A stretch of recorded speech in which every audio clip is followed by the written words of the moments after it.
तीसरे नंबर पे हमारे पास मसाज की एक और टाइप आती है। इसके अंदर हम फिंगर टिप से मसल को नीचे दबाते हैं और फिर उसको सर्कुलर मूवमेंट में लेके रोल करते हैं।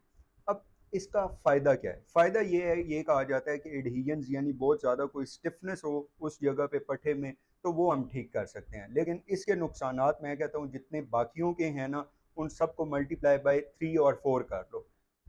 वजह ये है कि अगर ये आप लोग करेंगे तो आपका इन्फ्लेमेशन और ज़्यादा बढ़ जाएगी।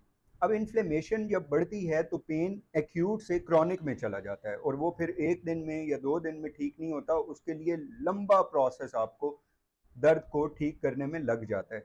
इसलिए मैं ये वाला मसाज तो स्पेसिफिकली नॉट रिकमेंड करता हूँ, क्योंकि ये ना तो अलाउ पेन के अंदर है, ना वेरिकोज वेन के अंदर है, इसी तरह ना ही इन्फ्लेमेशन के अंदर है। बजाय कि ये ठीक करे, टेम्परेरी रिलीफ देता है और उसके बाद तबाही के खतरनाक असरात देता है।